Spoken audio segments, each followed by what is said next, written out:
bunch of coaches go out late one night. Um, and Raheem, as they're going into the Have a Nice Day Cafe, not the prime spot in downtown Indy, just gets face on the floor, cops, and they're roughing him up.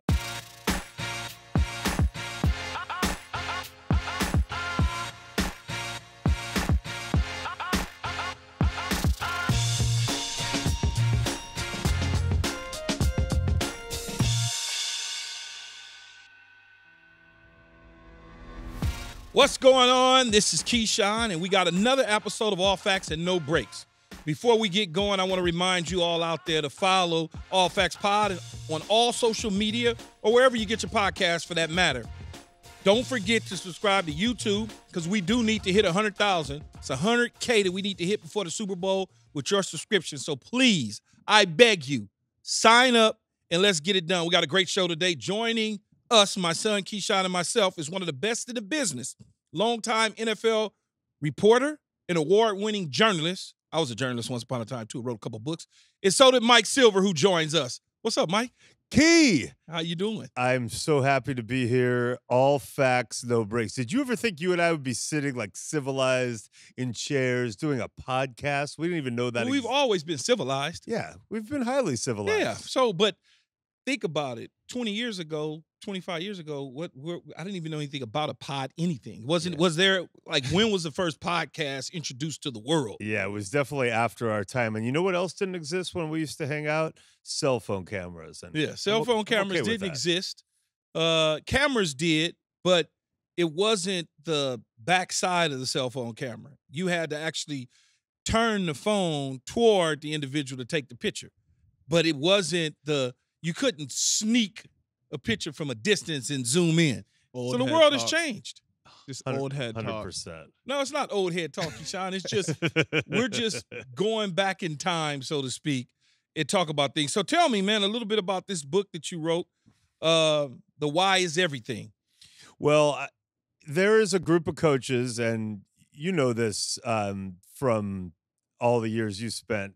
A lot of football coaching for a long time has been just do it because it works. This is the way we run the play. This is the way we've always run it. And we don't really want you to know the purpose behind it. So this crew, which is Kyle Shanahan, Sean McVay, Raheem Morris, Mike McDaniel, Matt LaFleur, coming out of the Mike Shanahan tree, has been much more about wanting to have a purpose for everything. And yes, they're really into their schemes and all that, but they even want to tell the players why, which I think is a little bit of a change as we've seen in football. There's some stuff in here you're going to love. We get into a little bit of John Gruden Bucks and Kyle being there, Raheem being there, and Sean McVay was even there. He said, quote, "I was a glorified secretary." He said, no, let me correct that. I was John Gruden's secretary, literally.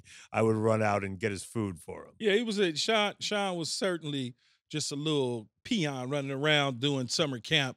I believe he was still playing football at the time, and he would come and help out during the summertime. But great, he's a grown man now, but he was a great kid back then. And then Raheem obviously served on the defensive side of the ball, assisted Mike Tomlin in the secondary. And then once I left, he became the full-time secondary coach, and then eventually the defensive coordinator for like a day. Or then all of a sudden he became the head coach a couple days later. Kyle Shanahan wasn't there with me. He didn't. I think I had left and Kyle had came, but even Kyle was like basically a gopher at that point in time. He hadn't risen to fame as an offensive coordinator quite yet. And the one thing he did, which was his dad's advice, was Mike Shanahan had said to him, hey, look, you're with the greatest defensive staff you're ever going to be with. You got Monty Kiffin, you got Rod Marinelli, you got Joe Barry, obviously Tomlin, Raheem. He's like, go see if you can sit in their meetings too and learn defense, and that'll help you on the offensive side understand defense. And it's interesting because Raheem, who actually did a pretty good job with after they cut a lot of guys, he went 10-6 with Josh Freeman one year. Yeah. That was kind of a mess, and gets fired, goes to Washington on that great staff under Mike Shanahan that all these guys were on in the early 2010s. Kyle, when he goes to Atlanta as the offensive coordinator, Raheem's on the defensive side under Dan Quinn. Kyle needs a new receivers coach. He ends up moving Raheem over to the offensive side of the ball and makes him a receivers coach for a few years. So kind of repaid the favor. Did you know the story? I don't know if you must have been gone already, but they got arrested together, Ra and Kyle, Not a shock. at the combine. So it's the I'm story. sure many coaches have been arrested at the Right. combine. So this is in the book. As you said, the combine, which is spring break for Yeah. coaches and talent evaluators. Bunch of coaches go out late one night. And Raheem, as they're going into the Have a Nice Day Cafe, not the prime spot in downtown Indy, just gets face on the floor, cops, and they're roughing him up. It turned out it was a case of mistaken identity, but Kyle acts as though he's, according in the words of Mike McDaniel, he acts as though he just discovered that police brutality and racial profiling exist. And like Kyle's like, I want your badge number. So they end up hauling Kyle into the paddy wagon with Raheem. And that's ride or die, I gotta say. The interesting thing about the Shanahan staff, outside of Denver with Mike, and then all of a sudden McVay with the Rams, those are the only two outside of all of those guys to ever win Super Bowls, right? Yeah, And LaFleur has gotten to 2 conference championships. yeah, they've gotten the conference championships, so on, so on. Kyle's gone to Super Bowls, but hadn't figured it out. 5 head coaches were on that Washington staff. It was Kyle Shanahan, McVay, Matt LaFleur, Raheem Morris, and Mike McDaniel.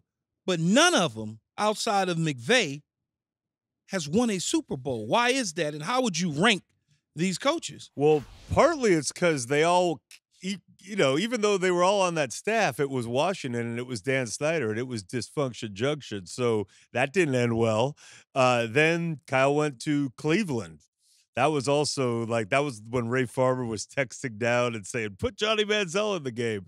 And then Atlanta, year 1 was choppy. So not until 2016 in Atlanta, year 2 with Matt Ryan, did Kyle kind of get it even on solid footing. McVay was stuck in Washington. So really, it started in 2017. So it hasn't been that long. But you got to rank McVay 1 because he did get that ring. Twice. And the Super Bowl. He went there twice, won 1. And he beat Kyle, even though Kyle's beaten him almost every time in the regular season. They had one game that mattered, 2021 NFC title game. Rams came back in the fourth quarter down 10 and won that game and did win the Super Bowl.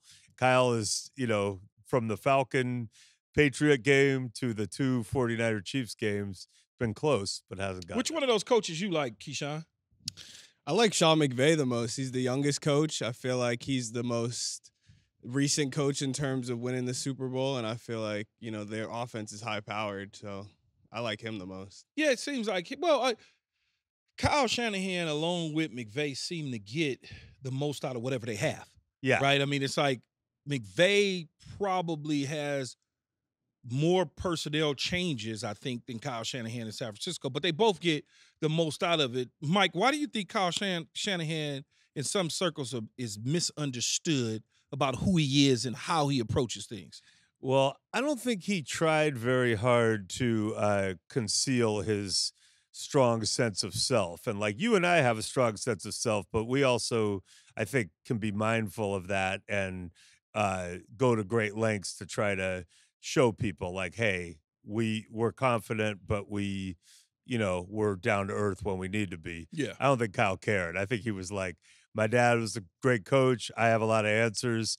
I got a great scheme. I know everything, and you should do it my way. And it took him a while to get that part of it. McVay's been much better about the people side of it and trying to, lead people. And Kyle's better now. But in the early days, you got to look. Donovan McNabb didn't go well with him and Kyle. RG3, another one. Johnny Manziel, I'll give him a pass, but still. And then Roddy White, when he first got to Atlanta, they got crossed up. So that was 4 times. A little bit of a John Gruden in his personality. I feel like you might be able to expound on that a little bit. And you were really the first prominent person to call out John Gruden, who he'd had this charmed coaching life. He was a young Eagles assistant. He turned around the Raiders, which felt impossible. And then he goes to Tampa and wins the Super Bowl right away. And most people just thought this guy is universally a rock star. Yeah, he's a rock star. And he was on billboards in Oakland, which Al didn't like.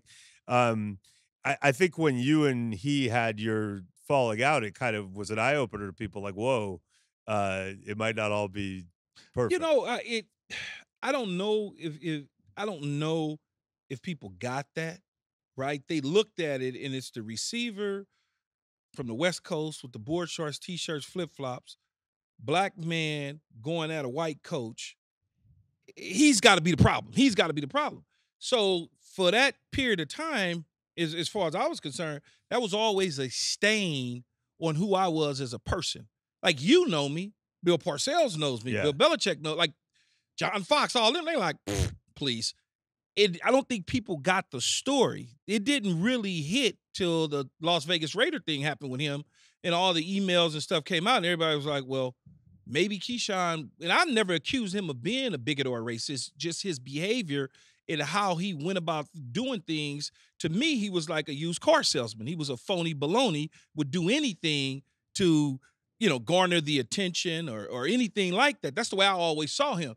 I was very respectful to him. Whenever he asked me to block, no problem. Run a route, no problem. No issues. I just don't like for people to look me in my face as if I'm stupid and it piss down my back and tell me it's raining. And I don't that part, that's where you lose me at. Because I'm not a damn fool. I'm a very well-educated man, and I see through bullshit. Well, there were a lot of stories, and I've had great relationship with John. It's all been good on my end. But they actually tried to come back and sign me the year I retired. Him and Bruce Allen was negotiating with Jerome, and then I decided to stay at ESPN. I was like, I don't want to play football anymore. You would have signed though? If the money was right, Keyshawn? To John Gruden, you would have signed? Yeah, I had because I personally don't have a problem with him. Wow, I don't care. I'm just playing football. That would have been a heck of a story. Was that? And they were on their way. Oh, it's public. Everybody knows. Was that his last year? No, they were. He had maybe like 1 or 2 more years after that. Jeff Garcia era. It might have been. I don't remember who the quarterback was, but what happened is they were down receivers, and Bruce Allen and Jerome met, talked, whatever, and it would have been a great story. It'd have been a great everything, but in the end, I just started working at ESPN. So I was like, "What's the number?" Young Keyshawn, you know what that would have been? The ultimate. Come on, man. Creator of Come On, Man. That would have been, I heard a lot of stories about John telling people, you're my guy, you're my guy. Oh, my gosh. They all thought they were signing there. And, there was that's definitely a thing. And even when they fired him, it was such a surprise, the Glazers. And then, like, a couple days later, that came out, like, John tended to tell people what they want to hear. And I'm like, you're just now discovering this? God bless him. But, I wouldn't have had no problem playing for him again. No, because I'm the type of person that I just do my job. I don't get caught up in the bullshit. Unless you start bullshitting me, then I'm going to call you out on the carpet, and that's it. That's why I never had a problem with any of the other coaches, because they were straight up. Parcells was straight up, just like, yo, dude, you're not getting it done. I need you to do better. Or I need you to lose weight, or I need you to – it wasn't some bullshit lying telling me that I did this, that, and the other. Meanwhile, you want to go shine Sean Jefferson behind my back or go trade for Terry Glenn. It wasn't like that. Do you ever wonder how Berge went from being like your guy at the Jets to a 2-decade stint of being Bill Belichick's behind the scenes? I know man. exactly what happened. The Boston Globe, Keyshawn, this is a guy named Berge Nigerian. Berge was at me and your mom's wedding. I was at his wedding as well. He was my he was basically my assistant with the Jets. He was in charge of me through PR. If you needed to talk to me, you needed to talk to him beforehand. Imagine this guy. He comes in, he's the #1 overall pick. He's working on a book called Just Get Me the Damn Ball. And they're like, we got to put this young guy and just assign him to one of the 53. That's Keyshawn Johnson. I love it. So what happened was when Bill B. Belichick decided not to take the Jets job. When he did the HC. The whole deal at the podium and whatnot. Berge and I talked about his next move because he was leaving to go to New England. I was being traded to Tampa. Yeah. And it was like a whole deal.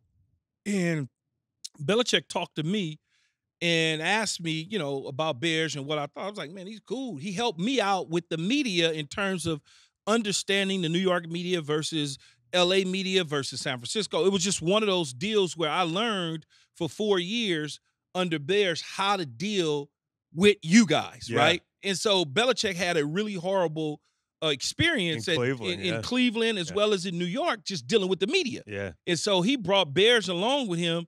And Bears, like you said, 2 decades, multiple Super Bowls, bonus money. Now he's at Boston College. Yeah, with Bill O'Brien. Working with Bill O'Brien. Yeah, who I love. It's funny because And they did a whole big story in the Boston Globe about Bears' secret. He was like the secret sauce to Belichick. And they have me in there talking about, it all started in New York. It was pretty cool. All started in New York. If you wanted to talk to Keyshawn, you had to talk to Bears. If you want to talk to Belichick, you got to talk to Bears. I got to see that because I want to go visit Billy O now that Cal, my alma mater, is in the ACC. Yeah. And he's obviously there. So now we're conference rivals. But yeah, it's funny because Belichick and I, when I first met him, it was the end of Cleveland. And I was a huge admirer from afar because I knew what he had done the first time with the Giants. And Belichick and I used to go out and get meals when he was an assistant and stuff. And it was a much different time, but it was fun. He's really good. So you've been digging into a lot of the 49ers drama. Yes. Obviously, that's one of your deals is you like to get in the middle of everything. Well, I just like all facts. That's No very breaks. true. And no breaks. So they just announced that Christian McCaffrey has a little bit of Achilles tendonitis on both legs, which is interesting. And he went over to Germany. Why? I don't know. I thought you go to Germany for your knee, but I guess there's some specialists over there that can help him figure out exactly what's wrong. What's going on there with him? He's going to be one of those guys who desperately tries to push his way back on, right? But you would know better than I, but I get worried when it's Achilles soreness and tendonitis because a lot of times eventually that will pop, right? Like remember Richard Sherman's last year in Seattle? It was it was a thing, and then boom. So you could make a case maybe to just really shut it down or do something surgical to try to stave it off. But I don't think Christian's good. I think Christian's going to try to push and push and push and get back. And then we're just going to have to see. But in my experience, it's never been a great sign when someone leaves the continent for something medical. Like it could help, but it usually feels like it's not going the way they were hoping it went. So, Mike, tell me this. So, the San Francisco 49ers made a decision to keep Brandon Ayuk and pay him a nice amount of money. Yeah. But they also made a decision not to give him the football for the money that he's paid. They decided we're going to give it to Jennings instead. Why Jawan Jennings should be the guy making the 30+ million and Ayuk should be making whatever Jawan Jennings is making as of right now. And then Debo, who does 2 jobs, is not making as much either and probably is going to be gone after this season. Yeah, that was a weird one, Key, because, listen, you know me, I'm always on the player's side when they're trying to get paid, almost always, right? I think owners are sitting there, their franchises rising in value, they're making so much money. Fans always side with the team. But I'm like, these are highly specialized laborers in an insane sport that, with incredible entertainment value, pay these guys. Ayuk was weird because he just seemed to be changing his mind a lot over the summer. Like, I want this. Now I don't want this. I want to be traded. Oh, I don't want to go to that team. And they were trading him to the Steelers. And then he came down to Kyle's office and was like, no, I want to stay. I'll take that deal. Kyle had to sprint. Now, Kyle was a number 3 receiver at Texas. I'm not sure what his 40 time was back in the day, but I think it was probably his fastest sprint in a while. He had to run up the stairs and tell John Lynch, the GM, don't make the deal. But here's the thing. He got his money. He got 4 years, $120 million. You'd think he'd be okay. And then last Friday, he wore the wrong color shorts out to practice. He wore red ones instead of black. You see Shanahan walk over and ask him to change the shorts. Ayuk freaks out, throws his gloves, throws his shoes, kicks his shorts off, drops Trow on the field. Kind of reminded me of Mike Singletary's first game with the Niners, and then pulls on the other shorts. So I'm just thinking, that's what I would expect during a hold-in. But now that you got paid, that seemed weird. But why? But my question then, okay, why does Kyle Shanahan care that he's wearing black versus red? That is the other question. Well, why do I care? It's practice. Who gives a shit? Yeah, no, I would. That's the other thing, and I think so. It so reminds me of when I was with the Bucks and John Gruden, right? you know what a walkthrough is, right? Yes. A walkthrough. It's You're nothing. walking. Yeah. You're walking from this wall to that wall Yeah. over there. Yeah. They do it in And hotel ballrooms sometimes. hotel ballroom. He had a hissy fit because I wore flip-flops to a 15-minute fucking walkthrough. He didn't like it. Man, I had to tell him, Keyshawn, I said, man, He wanted a reason to argue. yeah, I told him, no, Keyshawn, I said, look, I'm not changing my shoes. If you want me to put on cleats, don't call it a fucking walkthrough. And Coach Mann had to come over, Richard Mann had to come over there and get me and be like, yo, just chill. I'm like, I'm not chilling nothing. You're not calling this a walkthrough, and then I put on flip-flops to literally walk, and you tell me I should have on cleats. Well, motherfucker, it's a walkthrough, not a jog-through, and not a run-through. It's a walkthrough. And that reminds me of kind of what's going on with Ayuk and Kyle Shanahan. It's shorts. Yeah, I grew up with Steve Kerr in L.A., and I grew up actually as like the only Warrior fan at our school, so I win. But he said to me the other day, he goes, yeah, that's the difference between the NFL and the NBA. If one of my guys showed up, I'd be like, oh, cool shorts. You know, like, you think he's going to tell Steph Curry? Bill like, never, Yeah, right. Bill never, Keyshawn, when I played in New York with Bill Parcells, he called me a, what's the thing at the basketball where they got the thing rotate with all the ads in front of the scores bench? oh, yeah. He said that about me. He called me whatever it was, Yeah, like a marquee. rotating ad Yeah. salesman or something. Yeah. Because literally at practice, I would have on like green shorts. Everybody else got on white, but my shorts would be past my knees because they were hoop shorts. Or I would have on a different T-shirt than he didn't care. He didn't care? Did I have on a green helmet and was I practicing? That's all he cared Were about. you doing that on purpose? Who's- though? No, Like, I just would wear like everybody was wearing them little bitty, itty bitty shorts back then. And because I was with Adidas at the time, I just wanted basketball shorts because it was big. You know, I wanted hoop shorts. I was think about it. I was in the Chris Webber, Michigan era. Yeah, so I wanted yeah, big shorts. I didn't yeah. want no black Speedos. shoes, Get out of here. Black shorts. Who's the guy who threw the towel at Parcells in Dallas and said, take this shit? Was that Antonio? That was Antonio Bryant. Bryant. Yeah. Yeah, that's an all-time. That didn't work so well. No. Yeah, he was on the next flight out the next day, and it was all my fault. It was literally all my fault because How was I it your wasn't fault? practicing. Oh. But I was practicing only when they was throwing the football to me and the X receiver. So whenever they would throw the X receiver the ball, I would go in because I'm a vet, man. I don't need to be doing all this. Yeah. And Bill and them would purposely say, Keyshawn, you're at X, and they would throw the ball. Did he go in and they have him run deep, and he just got tired of it, and he started arguing with Todd Haley, and then Todd was like something, and then Bill jumped in it and was like, shut the fuck up, and he was like, no, I ain't shutting up. That's y'all boy, and this motherfucker can do whatever he want to do. And he took off his jersey and threw it in Bill's face. I grabbed him and ushered him out of the bubble and told him, I said, man, what the fuck is wrong with you? You just ruined your fucking career. Yeah. Are you out of your damn mind? Yes. Man, they ain't treating me like that. I'm like, this dude, next thing you know, they call him Michael because he, Michael could get control of him. So they called Michael to kind of come in and help him kind of calm the situation now. But it was hot and heavy. Was was Drew Bledsoe the quarterback? No, it was Quincy might have been like Carter? Testaverde at that point. Oh, Testaverde. Well, Blast for the past. I love it. speaking of other quarterbacks, Brock Purdy's getting better and better with fewer weapons. How good do you guys think he actually is?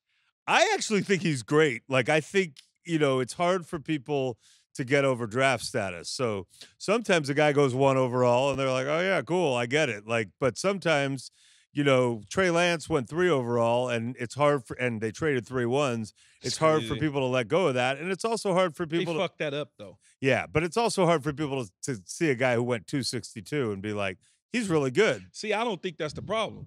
I think the problem is he's under the hands of Kyle Shanahan.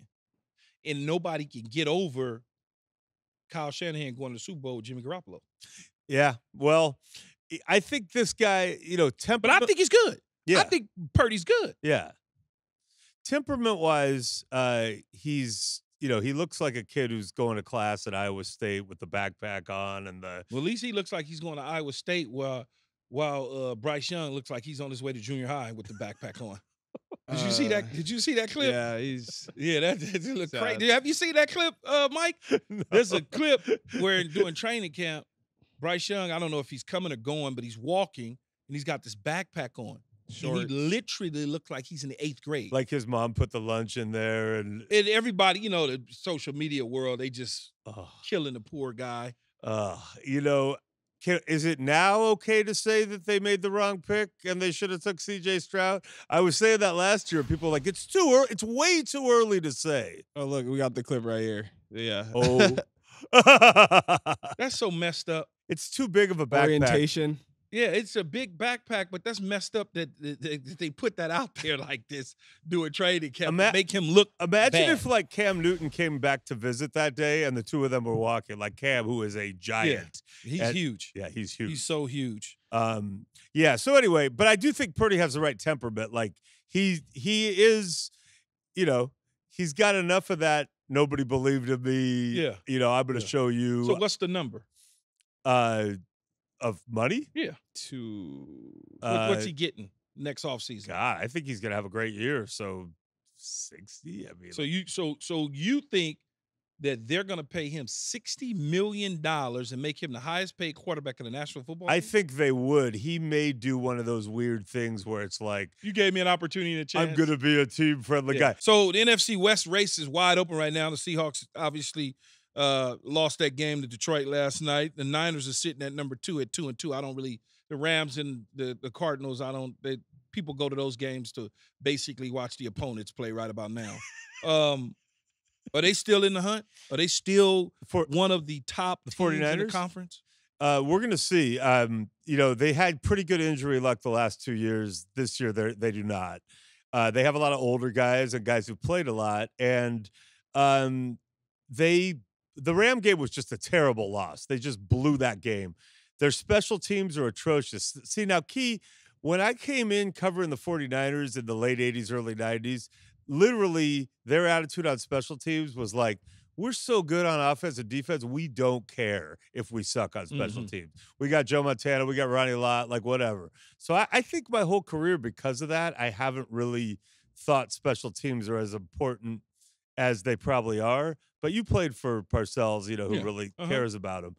The 49ers aren't good enough to have sorry special teams. And that special teams are extremely important. Yeah. It's all field position. It's all those sort of things. And Hitting yardage. And Kyle has said publicly, like, I don't really care. I just want them not to screw it up. And they are screwing it up. But he has to care about special teams. Because if somebody runs a punt or a kickback, or your guy fumbles, or you miss a field goal, Super Bowl, I mean, like, come on. So far this season, they've missed field goal. They've had a punt blocked. They fumbled a punt but got it back. They gave up a fake punt to the Rams in an obvious fake punt situation. Super Bowl, Ray McCloud. Yeah, that. And then they fumbled a kickoff, the dynamic kickoff. They fumbled a kickoff against the Patriots this last week and let them back in the game. So they got to tighten that up. The defense hasn't looked as good. They've got some injuries. The quarterback is going to have to elevate. He's going to have to preemptively earn that $60 million or whatever he's getting. So, Mike, like you said, in the earlier 90s, you were covering the 49ers as a beat writer when Steve Young was in for the injured Joe Montana. We had Jerry Rice on the show earlier and asked him to choose between the two Hall of Famers, and he went with Montana. Would you agree? Yeah, I'm going to take Montana over anyone. And it's hard to get into that argument with people when Tom's in there. Because, over anyone, huh? Well, I mean, different rules. Like Tom won 7, so it's tough for me to say anything. But this would be my case on Montana. It was magical. A lot of games that you would think had no chance of being pulled out. He could do that. The accuracy was incredible. He helped Bill Walsh take that system to a different level. Unbelievably good in the locker room and well-liked in a very chill kind of way. But I would just say this. Guys could take 2 steps after he released the ball and pound him. Receivers could get grabbed. It was a much harder game for a quarterback, and they didn't play as long for good reason. They were getting blown up. I asked Dan Marino one time, I'm like, Danny, under today's rules, how many yards would you throw for? And he's like, a fucking lot, and I tend to agree with him. So that's my only case on Montana. If you put Montana in today's world, and he could do the things that, like, you see the Brady's were able to do, and the Brock Purdy's are running around doing without fear of getting just blasted. Remember, his head hit. Oh, yeah, of course. His head hit that Giant Stadium frozen turf in the playoffs, and he went to the hospital. But Chicago, right? Well, that too. But the Giants got Jim Burt Was got it him. the Giants? Jim Burt got him right Chicago here for some reason. Yeah, they But played. it was the they played Giants. them too. Yeah, it was crazy. No, it's a different. It's just a different game Yeah. now. I would love to have either one of them.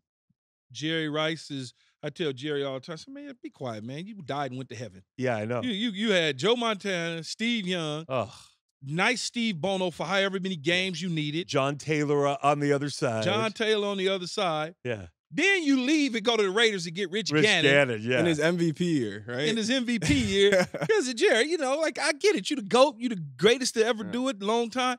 But then when I told you, I said, he was on the show with us. I said, man, but you running around in Seattle and Denver, that just, you need to sit your ass down somewhere at that point. That was crazy. So Steve Young, it was crazy because when I was on the beat, now remember, Steve Young and Joe Montana were teammates for 6 years. Yeah, before he got to play. Yeah, and he played in year 5 and 6 because Joe had an elbow injury. So the second year that he played, when Joe got hurt again, Mike Shanahan comes in to replace Mike Holmgren as offensive coordinator. Now, Mike Shanahan... His homie left to go to Green Bay. Yes, and Mike Shanahan, he was down. Al Davis had fired him, kind of like a Lane Kiffin thing as head coach. Dan Reeves fired him, and he was like, he's insubordinate. He and John Elway are calling their own plays and not listening to me, which is funny. And so Mike Shanahan was like on the outs. He had to build it back up. And Steve, I'd go to all these other cities and people would be like, that guy's unbelievable, which he is. But in San Francisco, he's not Joe. He runs too much. He's not reading defenses. So part of the book, we get into how Steve and Mike combined to do this incredible stuff. And they won that one Super Bowl 29 with the 6 touchdown passes against the Chargers after the Cowboys had knocked the 49ers out, those great Cowboy teams. Steve says, so he's like, Mike Shanahan, this is all you need to know. He kept telling me leading into that game.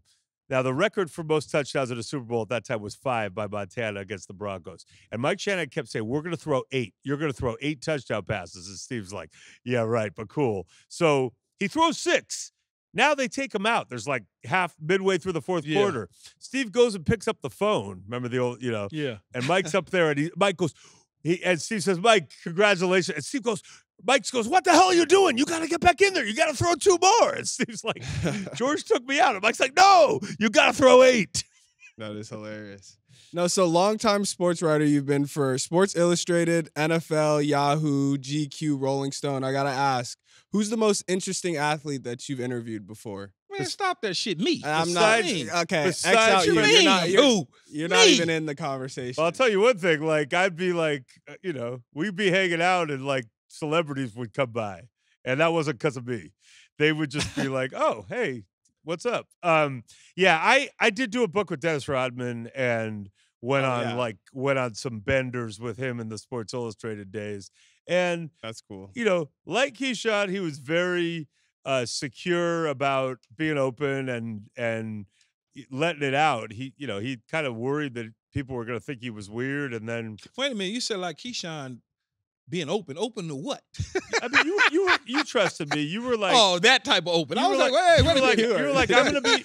You trusted me in that you're like, I'm going to be a big personality. I'm not going to all facts, right? Yeah. You weren't put on a show for me, at least. You were you're like, I'm going to tell you the real truth. Deal. Here's what it is, and trust you to right, and it worked. Like right. So Dennis was really good that way. Like he figured if he knew me and we were in the same zone, that whatever I'd put out there would be close enough to him that he would stand on it. Yeah, I was with Mike. I don't remember exactly where we were, but we might have been in Beverly Hills or something, wherever we were at.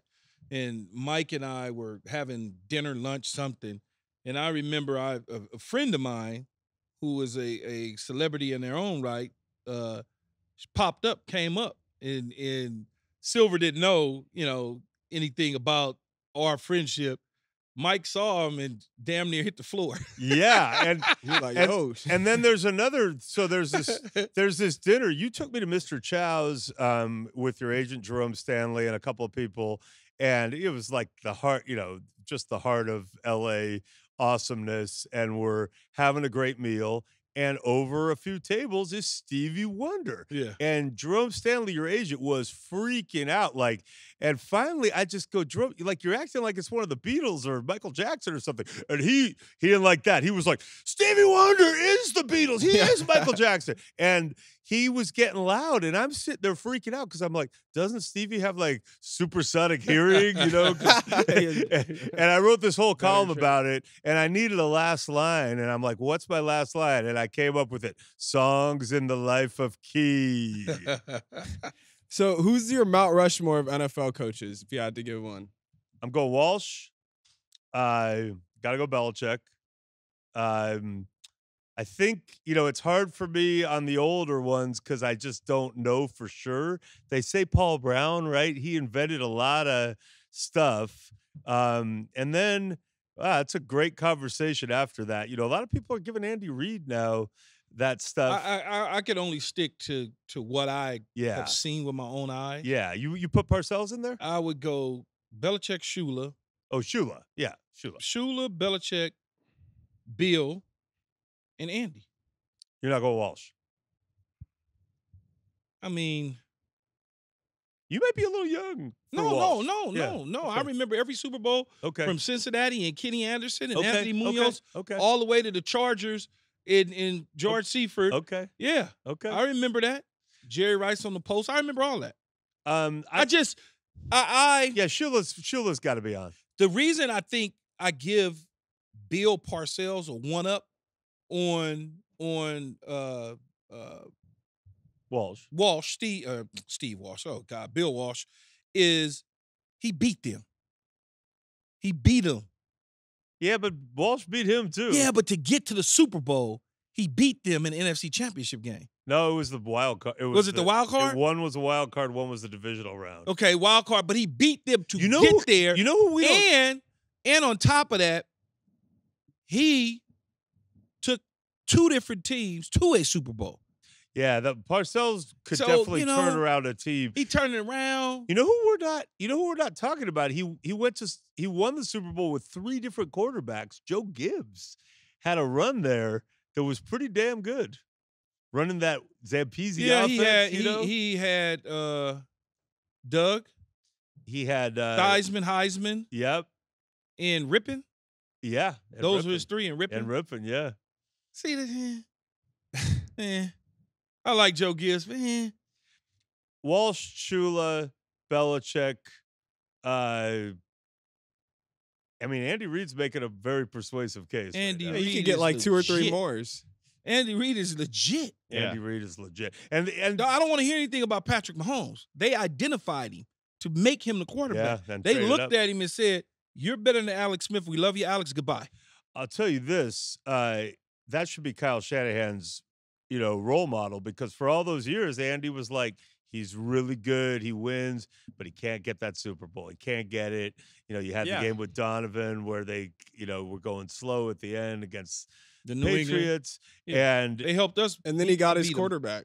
Yeah. He beat him to go to the Super Bowl in Philly. Now that they say that John Gruden gave the greatest speech the night before that game. Legend has it that I don't know if you remember. I don't remember it. I've heard Sapp has told the story, so it may go figure. It may not align with you and your vision. I'm sure he probably did, but more than likely I wasn't paying attention. No, I just probably wasn't paying attention. Just because I was not one of those players. You didn't need a speech. I didn't need all that. I used to sit in the hallway outside the locker room on the ground when they were in there talking, and I'm fucking. Why are you admitting to that? Because Keyshawn, it's the truth. Everybody who's ever played with me can tell you that before we took the field and before prayer and all that, I would just sit out in the hallway because my nerves, I don't need to be fucking coaches talking to me, and it just makes you nervous. What about in college?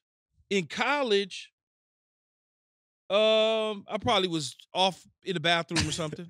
I just don't want to have to deal. Did you throw up? No throwing up. Just get my mind right. Yeah. Like John Fox, when I was Coach Fox, he had me in Carolina, and I would be literally in the hallway talking to the security. He came out one time. He's like, "What are you doing?" I said, "Man, I'm relaxing. Don't worry about me. I'm good. I'm ready to go." But I got like my Red Bull and Spark and everything, and that's how I've always been, though. I've always been that way. It shocked the shit out of Parcells. We're getting ready to play the Buffalo Bills when he first got there. And he usually was the first guy, I guess, to be on the bus to leave. I was already on the bus 30 minutes before him and sitting in the front seat that he usually sits in. And he couldn't believe that I was there so early and ready to go. But that was who I was. Sometimes I wouldn't even ride over with the team. I would jump in a cab. Or call a car service to take me to the stadium because I don't want to be around a bunch of people that act like the fucking world is going to end. You know, they just everything is tense and they get these coaches and they get this like, I don't know. I used to tell Todd Haley, say, dude, you don't need to talk to me again. You done already told me on Friday what we're doing. Then we got walkthrough on Saturday before we head to the hotel or hop on a plane. Saturday. You're fucking telling me what we're doing. Saturday night, you're telling me. First of all, you getting on the plane. If we're on the plane, you come into the back row bothering me, telling me about plays. Then when I get on the bus, you coming and bothering me. Then we got the night meeting. And then the next morning, you're fucking bothering me. I got things to do.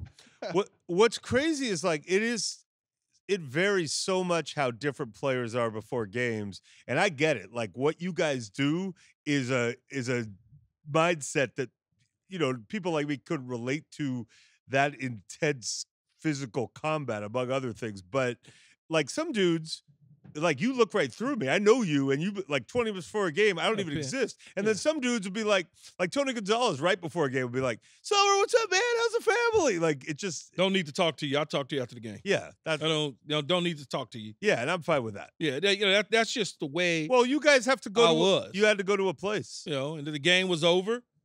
I'd shower, be the first one out. You know, good or bad. I don't have time to. We'll talk about it on Monday. I don't have time to keep talking about the same thing that just took place. Yeah, then Todd Haley's coming up to you talking about the next week. Like, seriously. So a little bit of breaking news. Davante Adams, who was on the show a couple months ago, requested trade from the Raiders. And, Dad, we've talked about this. You said he was never going to go anywhere, but what's the best possible landing spot for him? Yeah, I did say he wasn't going to go anywhere because he jumped on the table for AP. And I can't get AP to respond to me right now. Really? Well, I text him, but he keeps changing his number. I know that. He's busy. Yeah, he is busy.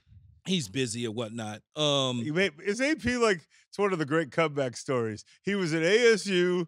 He was like on the NCAA's bad list. And now he's the head coach of the Raiders.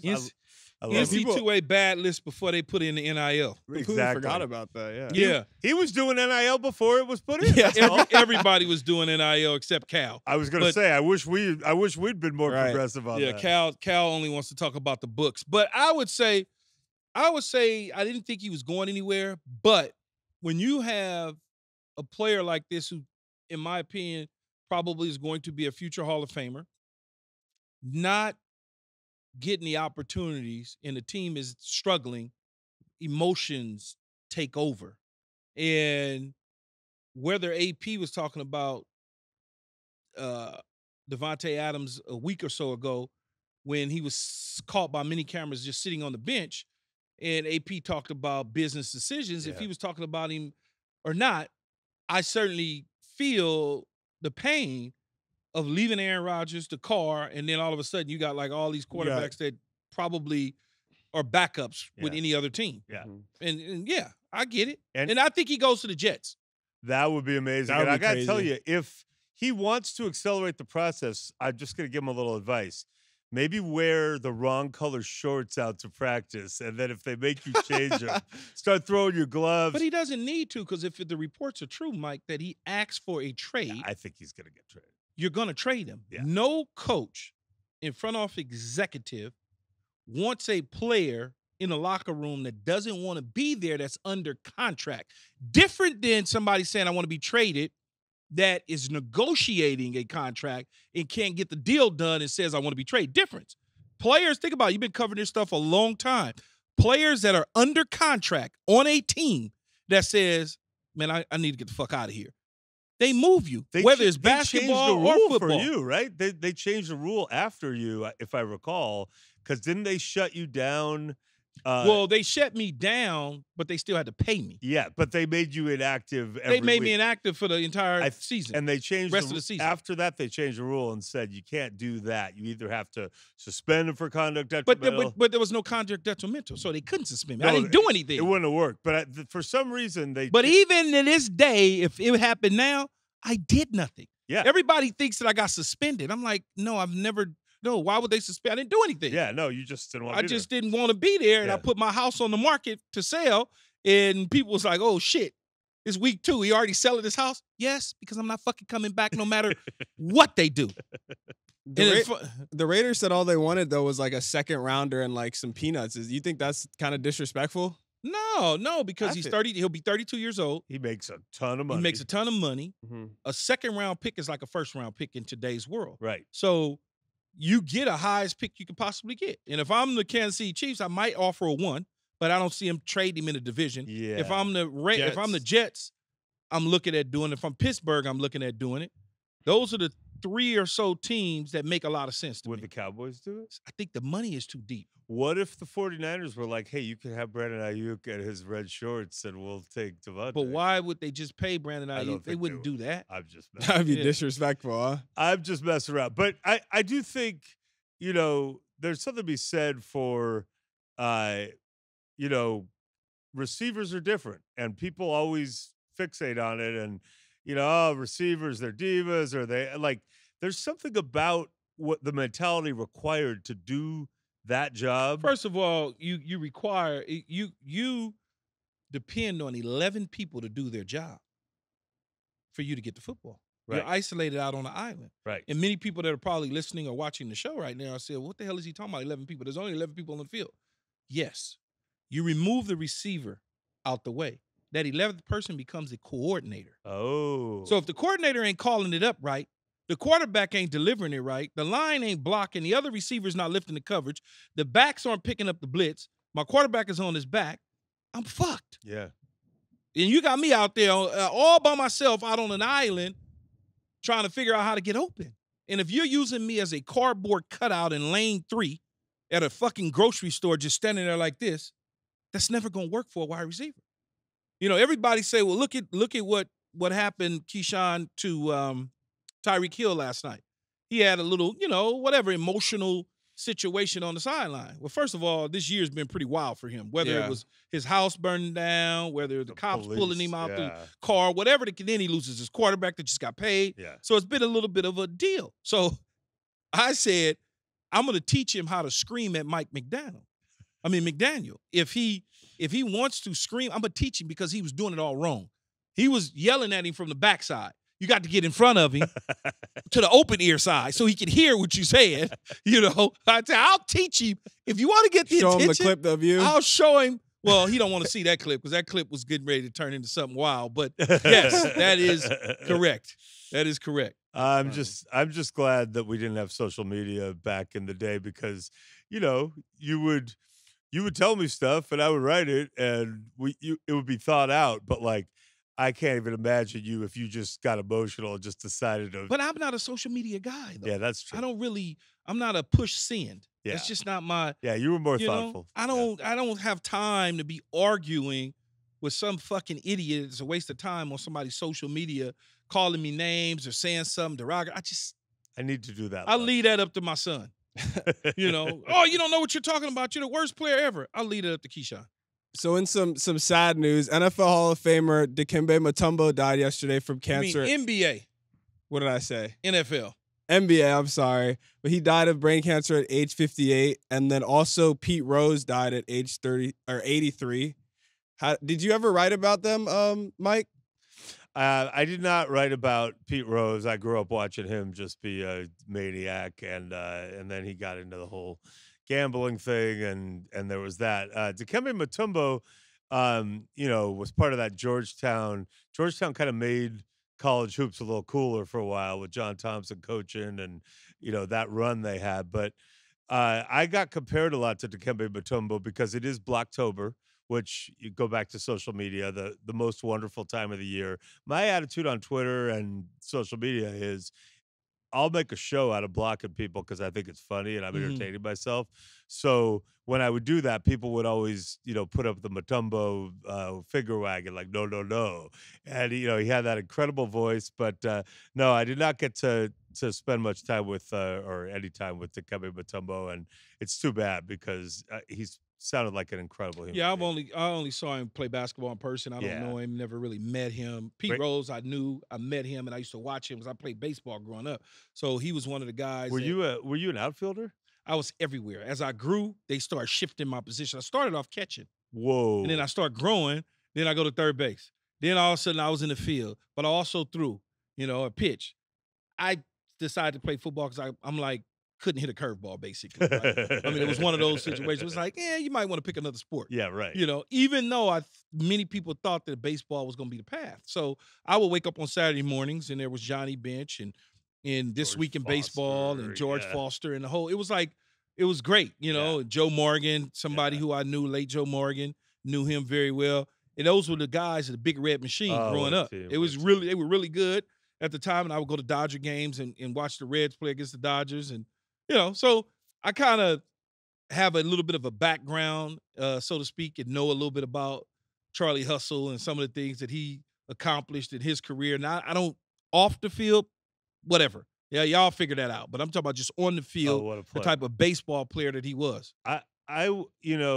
I think you made the right choice going football since you got drafted first overall. Yeah. So I'm going to say it was the right move. Now, I would have been like in single A for like 25 years. Yeah, but baseball life has got to be easier because you're not getting, Yeah, but Ray Lewis hitting but you. You're not making the money. Yeah. I would have been like in rookie ball, single A. Maybe I jumped to double A for 5 years, and then I get called up because somebody got hurt, and then I play like 10 games and get sit back down to the mind. Like, I'm not doing that. How's your hoops game?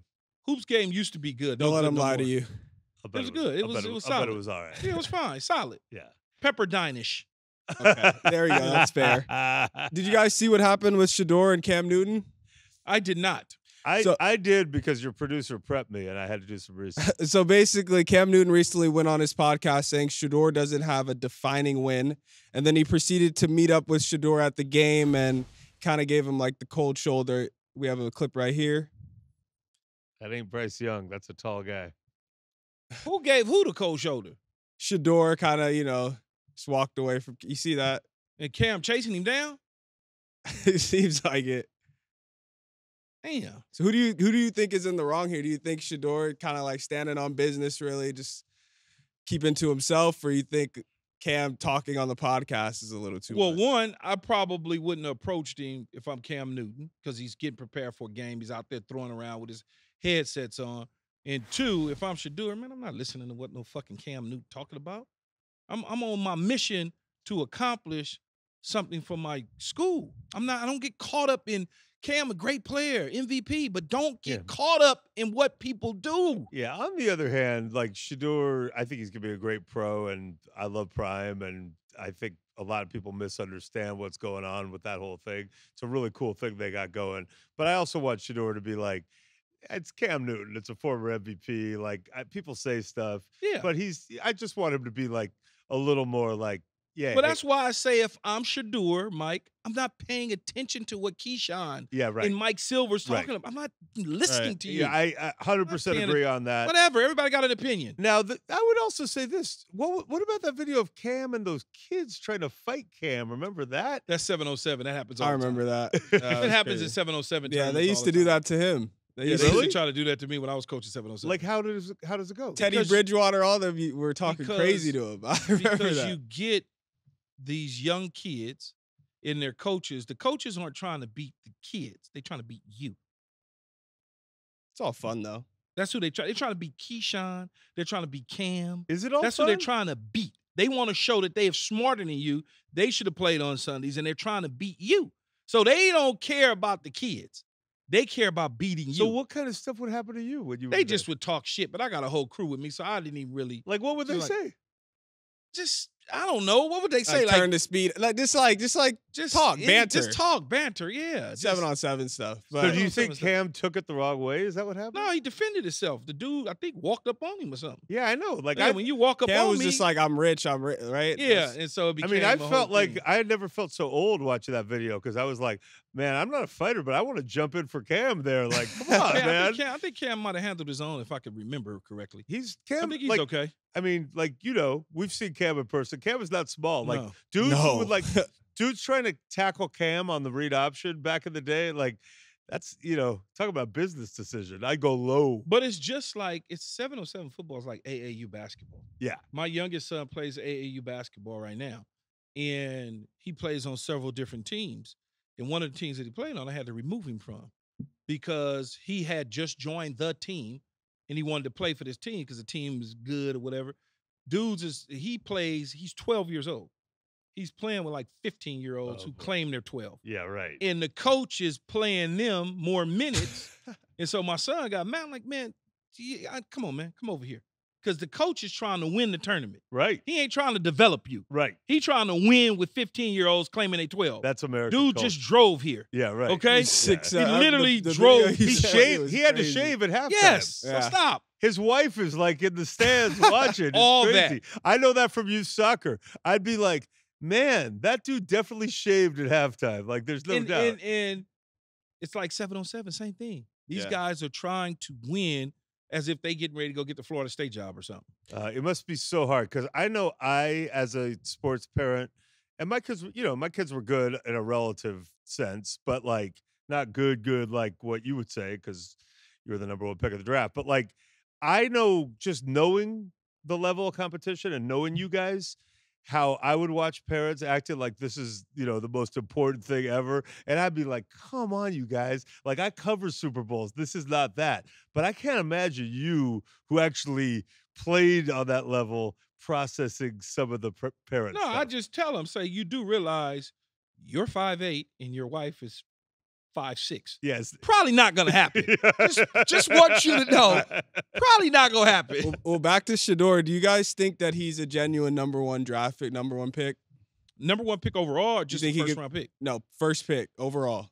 Depends on what team likes him at quarterback. He certainly displayed Panthers. a lot of skill set. Certainly have displayed a lot of skill sets that would make him worthy of the number one overall pick. A lot of this stuff comes down to film, also meetings on the board, which I'm fine. I already know he's smart. I'm not worried about Yeah. that. But these coaches, those sort of things is what they look for, and they get it wrong a lot, as you can see. Yeah, and I just wonder, there is something to the I feel comfortable around it. Like Mahomes, to me, his dad was in the major leagues all those years. That kid was in clubhouses, hanging out with people who were the very top of the sports world. And I think that's reflected in the way he carries himself. I feel like with Mahomes, I see a dude and it's like, this isn't big. This is just kind of what I know. So, and maybe Kyle Shanahan and coaches, it's similar. If like your dad was the head coach of the Broncos, you were holding the headset and you were always around it, it just might not seem as big as it would to someone coming in for the outside. So if I'm a team looking and I meet the kid and I feel that, like, oh yeah, he feels like he belongs on this Yeah. level. That helps. I He'll think. be whoever needs a quarterback. He'll be one of their top choices. Yeah. Okay. Yeah. And then Travis Hunter, his teammate, played nearly 100 plays on offense and defense on Saturday. He had 7 catches for 81 yards and a touchdown and an interception at corner. It's the question everyone's asking. Better wide receiver or corner? Number one, do you have a Heisman vote? I do not. Oh, okay. I didn't know if you had one or not. Because, I would just be best Golden Bear available if I did. Well, they would never get a Heisman. Well, then they'd get a vote, though. I look at him more as a defensive back because as a receiver, again, you got to depend on everybody getting the football. But he could play 2 ways, not 100 plays. He could play spot play, Charles Woodson-ish, Deion-ish, yeah. Champ Bailey-ish.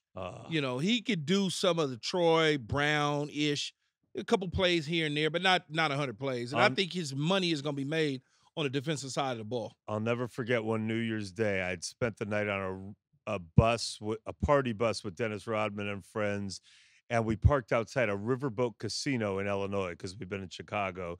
And Rodman loved to gamble, and we were watching all the bowl games. And he's also a big Cowboy fan, so the Cowboys were playing the Panthers, and Rodman was not happy because it wasn't going well. And Dion at receiver ran around on a reverse, and I think he took a nap on the field. I mean, everyone's been there. It was brutal. He just got ear-holed, and Yeah. I'm thinking that guy is one of the best football players I've ever seen. I kind of want to put him in fewer positions where that can happen. Right. Yeah, absolutely, 100%. So yeah, maybe DB, and not like DB's easy, and you're not going to have collisions. Oh, it's a little. It's just different. Do you subscribe to this? Because every time I see a DB drop an easy interception, I have this Can't vision. catch. That's why. Yeah, I have this vision of him like when he was 13, 14, and the coach is like, "Hey, we're Go to the we're defensive switching side. you to defense." Yeah.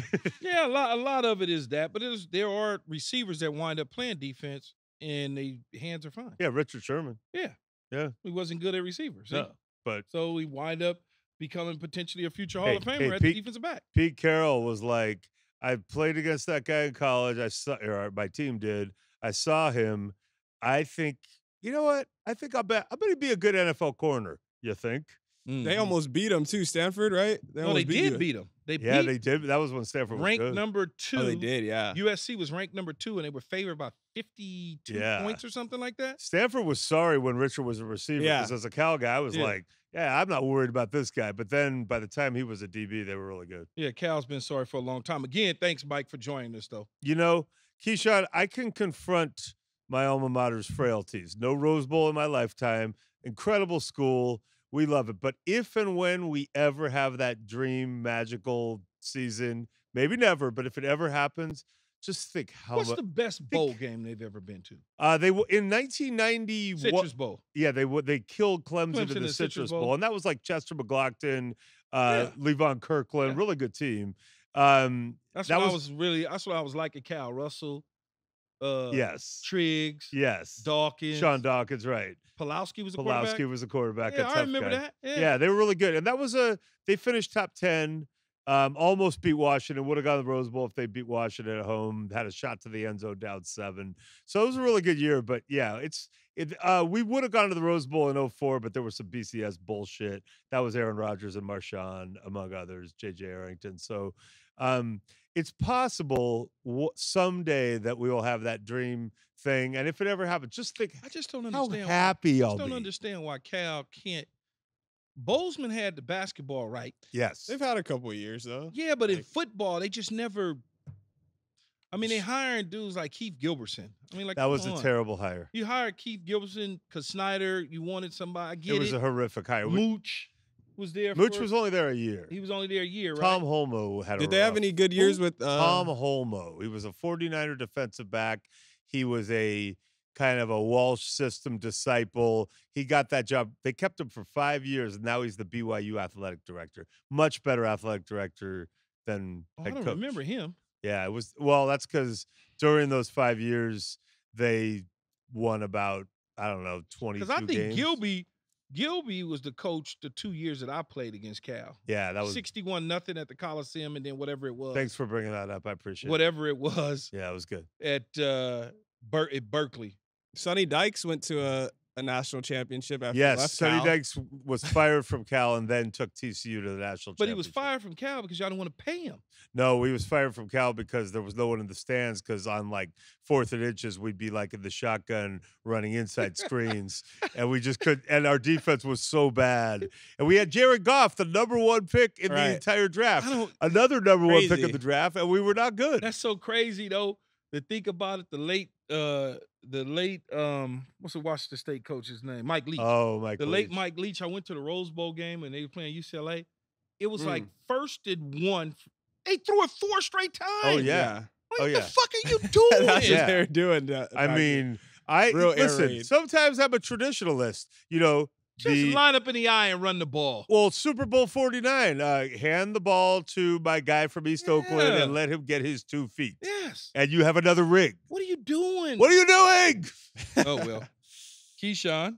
So we got your power rankings. Last week, we're going to talk about it. So last week we had Packers 8, Lions 7, Ravens 6, Seahawks 5, Vikings 4, Eagles 3, Bills 2, and Chiefs 1. So Mike, we're going to talk about it, and we can see if you agree or disagree. What do you got the this Eagles week? took a tumble here. Well, there's a few teams that took a tumble. Last week I had 8, so I change it. Sometimes I got 5, 8, 6, Yeah. 9. Just It's, depends it's on your what it's your ranking. it's my ranking. It just depends on what I feel about those teams that I watched over the weekend. Cool. And so at number 7, I got the Texans. So we got 7 this week. So, you They know, got 7. CJ Stroud, I'm all, and by the way, my book, The Why Is Everything, available everywhere. Bobby Slowick is like another guy off that tree, the offensive coordinator, and D'Amico's got him going. So it's everywhere, man. So Houston sitting at 3-1 is a 7. The Commanders. Wait. Wow. The Commanders are a top 6 NFL team already? Wow. Are they? It's 4 weeks into the season. Now, I'll tell you one thing. Who's better than them 4 weeks into I'll the tell season? you, well, the Texans. I'll tell you one thing. Are they? Yeah. I'll tell you one thing about that kid, You though. see what happened to them in Minnesota? Yeah. That kid, though, Jaden Daniels, when he got clocked on that last ball to McLaurin, I mean, am I crazy? Stood down the gun barrel and took it. That was nice. Nice. Right over the Nice. outside shoulder. That's a former Pac-12 standout. Right before, now, before he went to LSU. if there's an MVP lineup, he's in that lineup. Whoa. He's in that lineup. Yeah, You he's don't want to talk about him, or they don't want to talk about him because he's a rookie. He's completed You know? like, I think, He 116% of his completed passes. 91% of his passes last week. 91. Uh-huh. Yeah, he's at like 83 or something now. Yeah. And he can run, he can do 83 everything. for the season? I'll look right now, but I'm Yeah, pretty sure. absolutely. No, I mean, come on. So they sitting at 6, right? Okay, I think it's high, but I'm not. You're right about But where are they supposed to be? Who's it better than them, Mike? the Texans. He's at No. 87 right now. No. You think they're better than the 49ers right now? Or the 49ers, or the Commanders better than the 49ers right now? They haven't played each other, so I don't know. Who do Commanders beat that's good?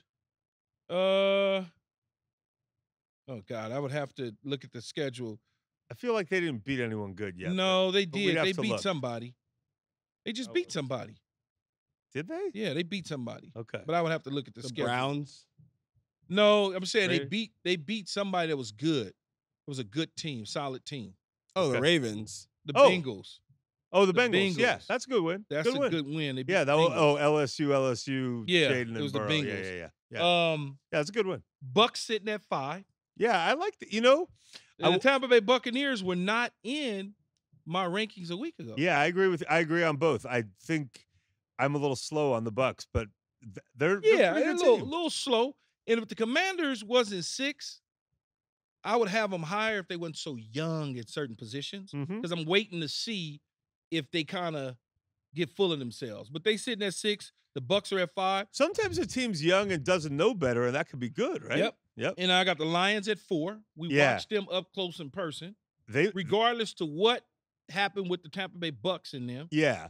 doesn't matter. They might be better than 4 because that offensive line is a weapon. Yeah, they're 4. Offensive line is a weapon. The defense under Aaron Glenn, former teammates playing well. AG. So, I like them. You think at AG? 4. You think AG's the head coach next year?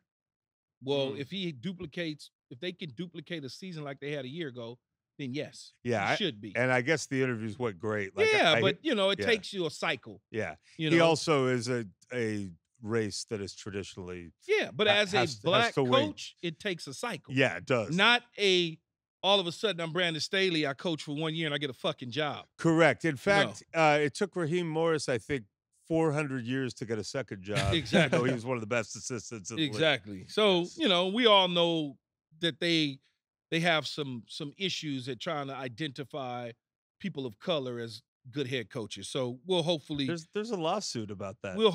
get there one day. Yeah, one day. The Ravens sitting at 2-2 are the 3rd best team in my ranking. Yeah, I'm with you.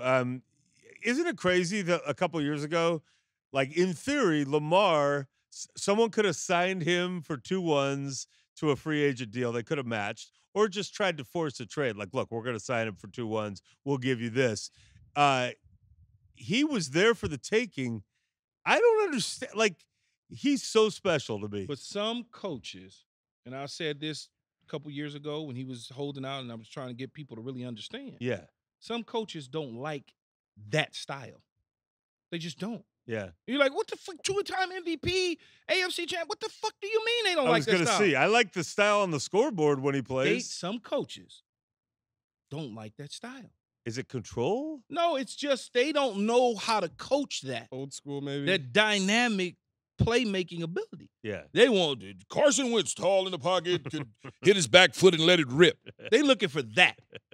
You know, they still haven't. But now as they start to look at the Jalen Hurtses, the Jaden Daniels, the Josh Allen, yeah. they start looking at that and going, and we might want to take a look at that. Yeah. You know, we might want to sniff that. Yeah. Because they get caught up in they want to do it a certain way. Yeah. You know, and it's like, well, I don't know how to coach that.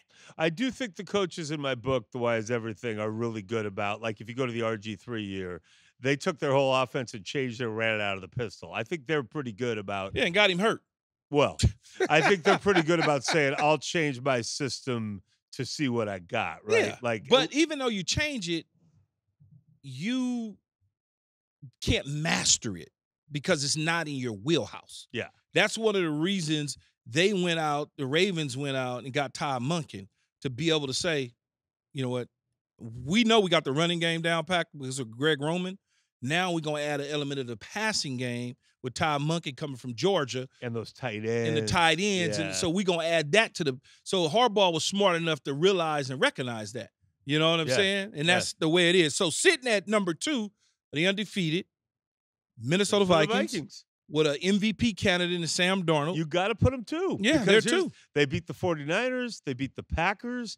On the road. Yeah. And Kevin O'Connell could coach. Yeah, so far, so good. It Yeah. looks like it. Another guy part of that connection of McVay and company. He was McVay's offensive coordinator. Brandon Staley. Didn't call any plays, but he was the coordinator. Yeah, Brandon Staley thought he was taking him when he got the Charger job because he thought he and Sean had understanding. Sean was like, here's what I understand. No, you're not taking my guy. And then He still would have got fired anyway. they won the Super Bowl. And number 1, Kansas City Chiefs. I mean, we talked about Andy Reid. We talked about Patrick. You know, what do you think on Kelsey? Because I think Kelsey's just laying in the weeds. Like, I don't have to. He's fine. He got played better last week. Yeah, Got a little targets. They winning. Yeah. It's not. He had already gotten plenty of numbers. He's in the Hall of Fame. All he needs is to go 3 in a row. It's like, what else is there to do? Oh, I want another catch. I mean, like, You're someone who was often purported to be involved romantically with celebrities. I'm not saying you were, not saying you were or weren't. I'm just saying there were reports. There were reports. Yeah. How, like, what's that like? And it's a different era now, but what's it like for a player to have that going on purportedly and all the drama that comes with that? It was a lot. Yeah. It was always been a lot. That's why I never really been a celebrity fucker. I haven't been one of those. Because think about it, though, Mike. From L.A., went to USC, well-educated, nice-looking. Yes. The whole deal. Incredibly charming. And I just never been a guy that wanted to be involved romantically, publicly, in all the attention. I don't need all that. I'm good. I want to go eat, and I just want to go eat. Yeah. I don't want to walk out of a restaurant, and I got people with cameras in my face. I Right. do that already during the course of the week. Right. So that's just me. Everybody does it differently. I wasn't seeking to become famous and all that. And not that Travis Kelce is, but that just wasn't where I was at in my life. If two people are famous, is it like you can each relate better so you can kind of bond over that? Or is it like too much when there's your fame and then the other person's It just depends on who they are, though, really, to be honest with you. Some of them are crazy. Like some you're like, no, I'm good, man. I don't want to deal with that. I think Tom You know. Brady had a crazy girlfriend back in the day from what I remember. They're not getting the attention that they thought they should be getting because you're getting more attention than it just, you know, and I don't know the dynamic with Swiftie or not, but I don't think they seem good. Yeah, I don't think that's in the wheelhouse at all. I think Yeah. he's enjoying it. Yeah. She's enjoying it. He's certainly benefiting from it. I've never seen a guy hitch his wagon to the back of someone like her, and all of a sudden he just skyrockets in terms of notoriety and all the different things. It's crazy. You look up, I'm like, I'm so tired of seeing a fucking Kelsey on television. I think he's the right guy to do it, though. Yeah, I like Travis a lot. He's got the right temperament.